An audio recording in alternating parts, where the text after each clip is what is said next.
사람 사는 데나 비슷합니다. 일본은 일본대로의 이런 고충을 많이 갖고 있다는 거예요. 나고자를 용서하지 않는 나라가 일본이다 보니까 레일에 타지 못하는 사람들에 대해서는 한없이 가혹하다는 겁니다. 구독과 좋아요, 알람 설정 감사합니다. 일본에서 보도하는 한국의 2030 세대라는 내용입니다. 요 몇 년 새에 특히 이제 대한민국의 젊은 세대의 생활상, 고민 이런 거를 얘기를 하면서 반대로 이제 일본에 있는 2030 세대랑 이제 비교를 해가지고 있잖아요. 얘기를 많이 합니다. 제가 오늘 이 방송을 들고 온 이유는 좀 NHK 일본 이제 공영방송에서도 어쩌면 특집을 세워가지고 있잖아요. 옆나라 대한민국 2030 세대 얘기를 했어요. 옆나라의 친구들은 저런데 일본 친구들은 어쩌면 좀 정반대다. 그리고 고민거리도 좀 많이 다르다. 특히 현재 일본의 현실과 대한민국의 현실이 좀 많이 다르다 보니까 거기에 대해서 비교를 해서 좀 얘기를 많이 하더라고요. 그래서 오늘은 제가 좀 이제 뭐 이거 NHK뿐만이 아니라 일본 전체적인 미디어가 보도하는 대한민국의 2030 세대와 그다음에 일본의 흔히 말하는 젊은 세대의 차이점에 대해서 좀 얘기를 해보려고 합니다. 맞아. 차이가 있기 때문에 일본에서 그 한국 얘기 주목을 하니까. 오늘 얘기 들으시고 야 그러면 일본의 2030이 한국보다는 낫네 라든지 야 진짜 한국 뭐 요즘 정말 힘들다던데 진짜구나 라든지 아마 여러 가지 여러분들이 생각하는 게 있을 겁니다. 한번 들어보시고 여러분들이 한번 각자마다 판단을 해보시기 바랍니다. 먼저 이제 NHK가 3월 1일에 3일절 날에 그 이제 특집으로 방송한 내용이 있거든요. 그걸 먼저 보면서 얘기를 해보려고 합니다. 자 먼저 자료부터 봅시다. 일본 NHK의 클로즈업 현대 생방송 다큐멘터리 르포 이런 느낌이에요. 예. 이게 타이틀을 보면은 대한민국 대통령 선거에 어찌 보면 좀 핀트를 맞춰가지고 일본에서 관심을 갖고 있다고 볼 수도 있습니다. 저도 그렇게 생각을 했어요. 그래서 이 방송을 봤거든요. 근데 그런 내용이 아니에요. 맞아. 무슨 내용이냐면은 한국어로 번역이라면은 반지하로부터의 외침 한국 대통령 선거에 열쇠를 잡는 젊은이들의 목소리를 해가지고 내용 자체가 뭐 선거 얘기보다는 이런 대한민국 젊은 층들 있잖아요. 예, 직접 취재를 가가지고 2030 세대 고민에 대해서 NHK가 이제 직접 르포로 취재에 들어간 거예요. 그 정말 일본에서 있잖아 기생충 영화 이후에 반지하라는 단어는 자주 이렇게 그 쓰네요. 그렇죠. 이 반지하. 그래서 이제 이 다큐멘터리에서도 이런 뭐가 나오냐면은 이게 나와요. 기생충. 이제 봉준호 감독 기생충이 일본에서도 엄청나게 큰 히트를 쳤거든요. 그렇죠. 일본 사람들이 아는 최근의 한국 영화라면 다 입을 막 기생충 얘기를 합니다. 근데 이 기생충을 얘기할 때 흔히 말하는 대한민국 사회 좀 이제 있잖아. 격차 사회에 그런 이제 좀 부분도 나오기 때문에 거기에 비춰가지고 실제로 NHK에서도 반지하에 사는 한국 사람들에게 취재를 간 거예요. 대한민국의 그 주택 가격, 젊은 층들의 고민들을 물어보면서 그러면서 이제 흔히 말하는 대선으로 엮는 거예요. 그러니까 당신의 이런 고민을 해결해 줄 사람은 누구입니까? 이런 식으로 있잖아요. 그러면 하나 집을 모아서 아직 안 정했어요. 라든지 좀 더 보겠습니다. 이런 식으로 하면서 2030의 이런 마음 대한민국의 젊은이들의 마음을 어떤 식으로 나라에서 받아줄 것이냐 그 친구들의 고민들을 어떤 식으로 해결할 것이냐라고 하면서 마무리가 나는 그런 방송입니다. 예. 이게 뭐 NHK뿐만이 아니에요. 지난 2022년 1월 27일 아사히신문에서 이제 헬조선 한국 젊은을 보수화했다 이래가지고 그러니까 이게 서울에 있는 아사히신문 이제 그 기자가 쓴 거예요. 이거 한국 젊은이들이 옛날부터 뭐 헬조선이라는 단어를 쓴다. 어떤 고민이 있길래 그런 단어를 쓰냐 헬조선. 그 단어까지 그 일본에서 나왔구나. 그렇죠. 이런 불만을 갖고 있다라는 기사를 쓴 거고 그 다음에 니세 기초연구소인데 이건 지난 2020년이죠. 한국 세대간 교차 젊은이들의 분노 이래가지고 대한민국의 젊은이들이 화가 나 있다. 그 불만에 대해서 이런 식으로 옆날에서도 관심을 가지고 분석을 내는 내용도 상당히 많이 나오는 겁니다. 어떤 거에 좀 초점을 뒀냐면은 먼저 이제 이거에 좀 초점을 뒀습니다. 그러니까 부정적인 얘기를 하는 게 아니에요. 뭐냐면은 먼저 이거죠. 짜잔. 한국어로 번역 이러면은 아까 말했지만 아까 그 대선 관련해서 뉴스가 나왔다 있잖아요. 그러다 보니까 이거 일본의 중요한 선거에 흔히 말하는 투표율과 대한민국의 2030 세대의 투표율, 대선 투표율을 비교를 해가지고 한국 친구들, 젊은 애들이 엄청나게 관심이 많네. 왜 그럴까에 대해 핀트를 맞춰서 얘기를 한 거예요. 왜냐면 일본은 의원 내각제이기 때문에 국회의원 선거가 어찌 보면 총리, 집권 여당을 뽑는 거기 때문에 그걸 NHK에서는 한국의 대선과 연관을 시킨 겁니다. 예. 그래서 나오는데 뭐 최근에 보면은 이제 20대 투표율 보면 뭐 32%, 33%, 36%. 그 다음에 30대 투표율이 42%, 44%, 47%예요.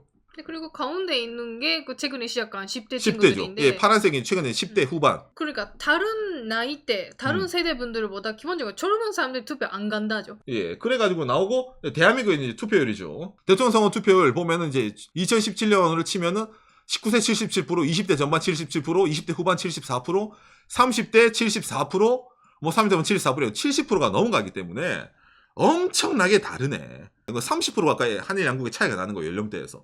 그러다 보니까 그걸 가지고 상당히 얘기를 많이 하는 겁니다. 일본 내에서도. 왜 대한민국 2030은 정치에 관심을 가지고 어떤 식으로 뭔가 하는 건가라고 이제 얘기를 하는 거예요. 그러니까 일본에서는 이걸 두고 현실적으로 얘기를 하면은 포기를 했다는 얘기를 좀 많이 합니다. 예, 일본의 젊은 세대들은. 왜냐면 이제 일본의 여러분 이게 연령이 만 65세 이상의 고연령층들이 30% 정도 됩니다. 그러니까 그 사람들의 이제 흔히 말하는 표심이 상당히 중요해요. 노인을 위한 나라라는 걸 일본으로 얘기하기 때문에 일본은 젊은 층들이 좀 소외를 받습니다. 그러니까 자기들이 목소리를 낸다 하더라도 이게 그렇게까지 받아들이지 않아요. 좀 약간 고인물화됐다 해야 되나? 그건 무관심해지다 보니까 일본에서도 이제 그러면 젊은 애들을 보는 정책이 아니라 그냥 윗세대를 위한 정책을 해야 되겠다. 연금부터 이래가지고 있잖아요. 노인 복지를 좀 더 충전하는 그런 걸 해야 되겠다는 게 일본의 현실인 겁니다. 여기에 대해서 바꿔보자는 움직임도 있는데 이게 좀 잘 안 가죠. 예. 반대말을 하면은 대한민국의 이제 투표에 관심이 상당히 높잖아요. 젊은 층의 정치에. 그러니까 본인의 이런 삶도 어찌보면 정치에 의견해가지고 바꿀 수가 있다. 잘못된 건 좀 바꾸자 약간 능동적인 의식이 있잖아요. 있기 때문에 대한민국의 이런 높은 투표율에 대해서 일본에서도 상당히 많이 부러워하는 그런 내용이 많이 나옵니다. 사실은. 일단 아까 NHK 다큐멘터리 내용도 일단 정치한테 음. 원하는 이슈 이렇게 그 해결해 주시면 좋겠다라는 그런 원하는 게 있다는 것 자체가 아마 일본 젊은 사람들 놀라운 일이에요. 아마 일본 젊은 친구들한테 정치가분들 그 여러분들한테 뭘 해주시면 좋습니까라고 물어보면 요. 그렇죠. 그러면 이제 한국의 2030을 얘기할 때 일본에서 항상 들고 오는 게 있어요. 일본 2030이랑 비교해가지고. 먼저 이걸 많이 들고 오죠. 짜잔. 코로나 취업 한파 현실로 대졸 취업률 65%, 10년 새 최저. 예, 대한민국의 흔히 말하는 젊은 세대들의 제일 큰 고민 중에 하나가 이 취업이죠. 예, 이 취업에 대해서 한일 양국에 엄청난 차이가 있습니다. 예를 들어 최근에 대한민국의 이제 이런 대학 취업률, 대졸 취업률이 61%, 전체 취업률은 65%, 전문대 68% 이렇게 나오기 때문에 높은 편이 아니죠. 거기에 비해서 일본의 이제 취업률은 한국식으로 계산했으면 80%가 넘어갑니다. 그러다 보니까 일본과 한국의 언뜻 보더라도 그 취업률의 차이가 20% 이상이 납니다. 그러니까 어떤 기사가 나오냐 일본에서는. 짜잔, 한국어로 번역. 예. 정규직 인력 부족, 기업의 47.8%, 업종별과 정규 비정규직의 연수차도 확인 이래가지고 일본은 일할 친구가 부족해요. 그래가지고 이제 어찌 보면 이제 구직자가 갑이에요. 예, 구직자가 전체적인 시장으로 갑이고 회사가 을의 입장에 있는 게 전체적인 일본의 노동 시장입니다. 그렇기 때문에 이게 좀 제일 큰 차이 중에 하나다. 이런 데서도 의식의 차이가 생기는 거 아닌가라는 식으로도 좀 얘기를 많이 나옵니다. 그 다음에 이게 일본 사회의 이제 뭐 특징 중에 좀 이제 하나인데 여러분 대학교 졸업자 기준으로 좀 하나 말씀드리면은 대학교에 가는 친구들 있잖아요. 야 나는 대학교에 갈 거야 이러면 그 친구의 인생은 정해져요. 그 순간부터 나이대에 맞춰가지고 네가 뭘 해야 되는지 일본은 다 정해져 있습니다. 대학교 3학년 때 취업 활동을 시작을 해가지고 대학교 4학년 되기 전에 취업을 확정을 해. 기업 내정을 확정을 못하면 대학원을 가던가 아니면 졸업을 미루던가 해야 돼요. 왜? 일본은 옛날에는 졸업을 하면은 취업을 못해요. 도쿄대를 나오던 와세다를 나오던 명문대를 나오던 졸업을 하고 나면은 그 친구는 사회에서 나고자가 되는 겁니다. 그런 시스템이 있습니다. 이게 일본의 신졸 시스템이라고 부릅니다. 부작용이 많았어요. 그래서 이제 2010년 좀 넘어가서부터 지금 한 10년 전쯤이죠. 일본에서도 야 이건 너무 심하다. 일본 사회가 너무 획일화돼 있다. 좀 이제 기업이 완화를 해가지고 대학교 졸업하고 3년 정도 지난 애들까지는 프레시맨 그냥 신졸자로 취급을 해주자. 대학교 졸업한 애들도. 근데 기업이 하라면 까라면 까지 이래가지고 겨우 지금 한 10년에 걸쳐서 정착이 되고 있는 상황입니다. 그러니까 우리가 지준생 때부터 그렇죠. 그랬네요. 그러니까 박간애가 이제 취준생 때부터 다 이게 들어온 거예요. 그러다 보니까 일본에서는 어떤 단어가 있느냐? 평생 연봉의 평균은 얼마입니까? 앞으로 준비된 이게 은행 사이트입니다. 여러분 이상하네. 평생 연봉이 뭐야라고 느끼는데 그래? 일본에 이제 흔히 말하는 내일이 정해져 있다 했잖아요. 그러니까 예를 들어서 내가 어느 대학을 나와서 대학교 3학년 때 내정을 받고 4학년 졸업하고 취업을 했어. 그럼 나는 만 65세 연금 받기 전까지 내가 이 회사에 받는 돈이 얼추 나옵니다. 그래가지고 이제 그걸 가지고 일본에서도 막 이렇게 내거든요. 예를 들어서 뭐 고등학교 졸업한 남자는 약 2.58억엔, 우리나라도 한 25억. 그다음 대졸자는 29억. 여성은 고졸자 18억, 대졸자는 24억. 이래가지고 1000명 이상 기업은 뭐 평생 임금이 더 높다라고 해가지고 이런 식으로 줄을 많이 세웁니다. 내가 이 기업에 가서 뼈를 묻으면은 평생 이 정도 돈이 나오니까 그 삶의 계획에 맞춰가지고 언제 뭐 결혼을 한다라든지, 언제 자녀 계획을 세운다든지, 언제 집을 산다라든지, 그다음에 여행을 어떻게 갈 거라든지라는 계획이 다 세워지는 거예요.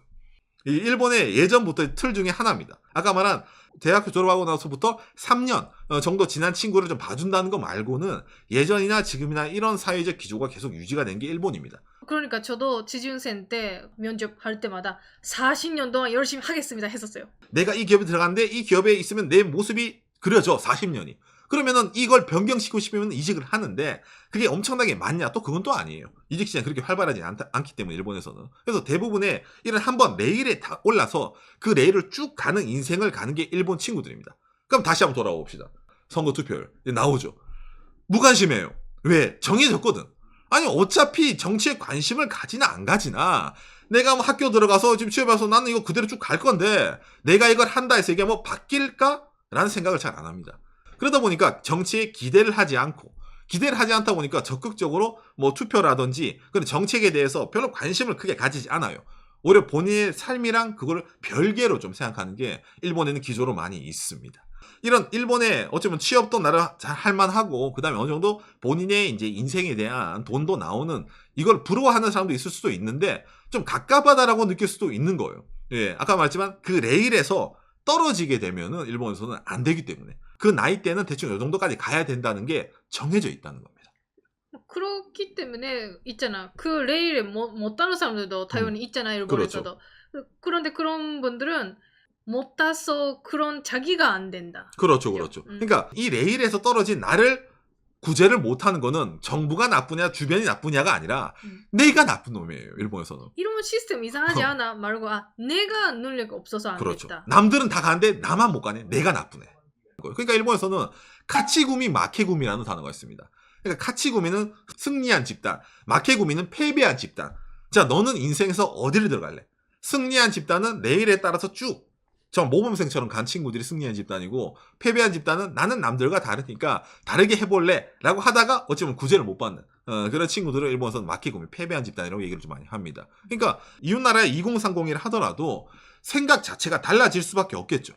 그러면 알겠어. 그럼 인생이 정해지고 뭐 생애 임금이 정해지고는 알겠는데 그래도 대한민국에 아까 나왔을 때 젊은 친구들이 불만을 가지는 거 있잖아요. 아까 뭐 NHK 취재한 것처럼 이거 있잖아요. 연합뉴스네요. 부동산 소득 일자리 빚 2030 불만 이유 있다 이래가지고 이 2011년 기사입니다. 다큐멘터리에도 나왔네요. 그 집을 못 산다. 그렇죠. 예, 반지하에 살면서 집을 못 산다. 불만이 있다. 그러니까 바꿔야 된다. 이런 거 있잖아요.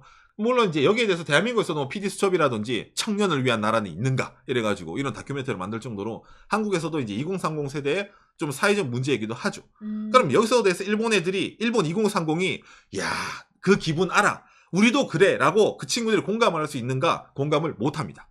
아까 말한 그 레일과 비슷한 방식인데 이것도 정해진 룰이라는 게 있어요. 뭐냐면은 제가 오늘 위해서 이걸 준비했는데 일본도 플랫 35라는 게 있습니다. 일본에서 집을 살 때 은행 론을 빌려야 되는데 일반 은행은 뭐 변동금리, 고정금리 많이 있고 일본에서 뭐 유명한 은행들 많이 있거든요. 근데 그런 은행들을 제외하고 나는 그런 은행대 가면은 차여요. 나는 소득이 안 된대. 그런 사람들을 위한 일본 흔히 말하는 구제 제도가 있습니다. 이게 플랫 35라는 제도입니다. 그러니까 최장 기간 35년 동안에 요즘으로 치면은 고정금리 한 1%에서 한 1.4% 사이에 돈을 빌려주는 거예요. 무슨 돈? 주택 살 돈을. 연수입 200만 원으로 주택융자는 통과할 수 있을까? 통과할 수 있습니다. 그러니까 우리나라 돈 연봉 2천만 원을 갖고 있더라도 아까 나온 이 플랫 35는 통과가 됩니다. 내가 회사 정사원이 아니라 비정규직인데 통과가 될까요? 통과가 됩니다. 내가 자영업인데 가게를 문 연 지가 한 1년 좀 넘었는데 될까요? 됩니다. 1년이면. 그런 식으로 민간에서는 차이는 사람들을 구제를 하는 목적에서 널널하게 장기 대출을 뿌려줍니다. 그러니까 소득에 관계없이. 그냥 물론 이건 이제 일반 은행에 비해서는 조금 이율이 높은 편이에요. 일본에서 연이자 1%가 좀 넘는다는 말은 고이자입니다. 왜냐하면 연이자 0.3%, 0.4%의 변동금도 있기 때문에 민간에서는. 그러니까 이거는 뭐 본인이 예를 들어 좋은 직장이라면은 이거 이용 안 하고 싼 그 기물을 하면 되겠지만 대부분의 사람들이 그렇진 않잖아요. 좋은 직장에 다니지. 그러니까 볼륨존에 있는 사람들이 이런 걸 이용을 해서 집을 사고 그냥 정착을 하면서 아까 그 레일에 그대로 가는 거예요. 여러분 이거 보면서 저런 제도가 무슨 상관이야, 집값을 못 잡으면 의미가 없는데 라고 생각하시는 분도 분명 계실 겁니다. 근데 일본의 집값을 잡는데 이 플랫 35가 어쩌면 약간 기여를 하는 것도 있어요. 왜? 플랫 35의 최대 대출 금액이 8천만 원입니다. 우리가 또 8억이에요. 왜 그렇게 설정을 해둘까? 예, 그 이상은 거의 없을 거라는 전제 조건을 깔고 갑니다. 우리가 또 8억 정도만 있으면은 집 짓는다. 그 널널하다. 제 고향이면 집을 하나 주택 그렇죠. 세운다. 그럴 때 3천만 원, 4천만 원 그렇죠. 있으면 뭐 좋은 거. 그러니까 뭐 일본의 수도권 지역 제외를 하면은 땅 사고 집 짓는데 우리나라도 3억에서 5억 정도 있으면은 일반적으로 집을 지을 수 있다는 게 결론이 나오기 때문에 집 짓는 사람들 기준으로 이것만큼 좋은 게 없다라는 식으로 얘기를 하는 거죠. 일본 부동산 가격이 수도권은 오르고 있다지만 그렇게 많이 오른 건 아닙니다. 전체적으로 이제 봤을 때 아까 말한 그런 레일에 짜인 그런 직장을 갖고 있잖아요. 그래서 계속 나이가 먹어가. 그리고 어느 순간에 결혼을 해서 예를 들어 플랫 35를 빌려서 집을 지어요. 근데 얘는 35년짜리 말이야. 매달 은행에 돈을 납부를 해야 돼요. 35년짜리니까. 주택을 짓게 되면 주택은 되팔면 반값도 못 받아요. 똥값이 돼. 그러면 여러분들이 야 나는 이 회사 들어오니까 때려치우고 도전을 하겠어라든지 아니면 내가 회사를 때려치우고 독립을 해보겠어라는 사람이 많이 나올까요? 안 나올까요? 많이 나올 구조가 안 됩니다. 기본적으로는 본인이 현재 있는 입지에 만족을 하면서 내가 이번에 플랫 35를 통과시킬 때도 어떤 걸 참고하겠어요? 예를 들어 일본 사람 같은 경우에는 그렇죠 여러분. 아까 이거 평생 급여를 참고를 해서 저걸 들어가는 거예요. 내가 이 회사에 있으면 대충 이 정도 버는데 아까 저 이자 내는 거랑 월급에서 얼마 하면 빠지겠나라는 계산이 이미 35년짜리가 다 나오는 겁니다. 어느 정도 일본에서는. 그러다 보니까 그런 계획된 구조에서부터 20대, 30대, 40대, 50대, 60대까지 쭉 가는 거예요. 그리고 월 얼마나 내야 돼요? 그걸 보고 지금 그 월급이면 괜찮네라고. 그렇죠. 아니면은 예전에 바깥에 말한 것처럼 잔업 좀 더 해야 되겠네. 이거 칼퇴하면 안 되겠다. 회사에 좀 오래 붙어 있어야겠다. 여보 잔업 때 좀 더 받아와 이런 느낌 있잖아요. 그런 느낌까지 가는 겁니다. 연동이 되는 겁니다. 그러다 보니까 대한민국에서 많이 알 수 있는 이거 있잖아요. 짱구는 못 말려 같은 경우에서도 결과적으로 같은 거예요. 짱구네 집도 그런 기조로 돌아가는 겁니다. 아빠가 회사에 그냥 붙어 있고 다니면서 월급 받아서 어떻게 집을 짓는데 이런 주택론 풀로 땡겨 짓는 거고 그다음에 이런 이제 주택뿐만이 아니라 아따신치라는 일본 이제 만화에서도 나오는데 아니메이션 여기도 이제 아파트에 살거든요. 맨션에. 아파트였구나. 이 아파트도 마찬가지입니다. 여기 안경 끼고 있는 여기 아빠가 열심히 밖에다가 일해가지고 은행에 이제 돈 갚으면서 계속 그 집에 산다라는 이 아파트 집 얘기입니다. 이런 애니메이션 공감을 얻어요. 그냥 그 집을 샀으니까 그 집 계속 가겠네. 그러다 보니까 아까 이런 거 있잖아요. 이거 대한민국에 이런 2030이 흔히 말하는 이제 불만이 있다라는 것에 대해서 일본에서도 보도를 하면서 NHK에서 이렇게 뭐 반지하로의 외침 이렇게 얘기를 하는데 여기에 대해서 일본에 있는 친구들이 그걸 한국 사람들이 힘들겠네요. 예를 들어 한국 사람들은 뭐 집 힘들겠네요. 공감을 할 수 있느냐? 공감을 못 합니다. 제가 이 방송을 보면서 느낀 게 뭐냐면은 한국에 대한 뭐 현상을 취재를 잘 했어요. 이런 친구들도 있네. 근데 그걸 일본 사람들이 말했을 때 일본 사람들이 이걸 받아들여가지고 소화를 시킬 수 있을까는 소화를 못 시킵니다. 취업률, 그 다음에 뭐 평생 직장에다가 그 다음에 이제 돈 받는 거, 그 다음에 집을 사는 구조. 단지 투표율을 가지고 한국이 정치적 관심이 높네. 일본은 젊은 친구들이 정치를 포기했네. 라고 말하는 그 논거까지가 너무 멀다는 겁니다. 너무 다르거든요. 배경 자체가. 그래서 제가 오늘 방송을 준비를 하면서도 한국과 일본의 젊은 층들도 똑같이 고충은 많이 있습니다. 아마 여러분들이 이제 이것도 이제 아마 좀 유명할 건데, 자살률. 20대, 10대 자살률. 대한민국도 OECD 1위죠. 그 다음에 짜잔. 한국어로 번역. 2등이 일본입니다. G7 1등 일본이고.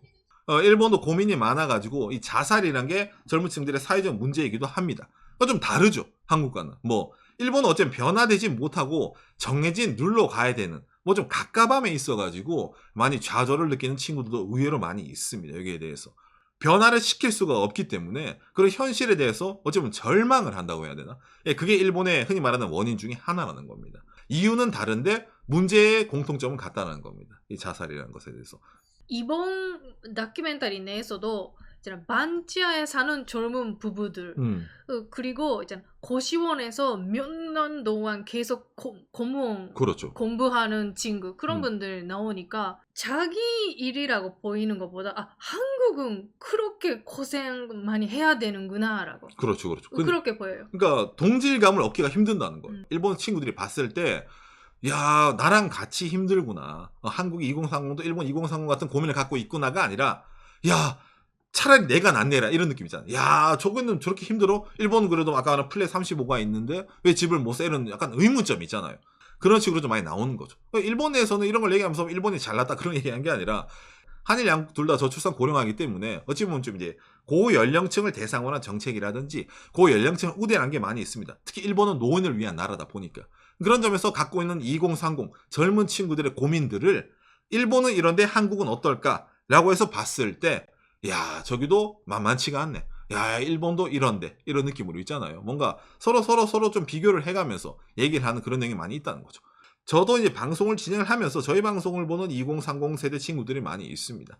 예, 저도 당장에 뭐 30대 후반, 내일 모레 40이지만, 예. 이기 때문에 어느 정도 그, 뭐라 해야 돼, 가치관을 공유를 할 수가 있어요. 오늘 얘기하면서, 나는 뭐 취업률도 높고, 그럼 뭐 일본은 집 살기도 편하고, 일본이 한국보다 훨씬 더 살기 좋네요? 라고 느낄 수도 있을 거예요. 이런 자료만 보면은. 그렇지만 일본 젊은 친구들도 자살을 한다라든지, 뭔가 삶의 의욕을 상실한다라든지, 그럴 필요는 없잖아요. 그렇죠. 사람 사는 데나 비슷합니다. 일본은 일본대로의 이런 고충을 많이 갖고 있다는 거예요. 변화하지 않고 나고자를 용서하지 않는 나라가 일본이다 보니까 어찌됐든 그 레일에 타지 못하는 사람들에 대해서는 한없이 가혹하다는 겁니다. 승자와 패자가 명확하게 갈려지는 일본의 2030 세대이기 때문에 어찌 보면 좀 더 거기에 대해서 일본 내에서도 좀 많은 불만을 가질 수도 있겠네요. 한국과는 좀 다르긴 하겠지만.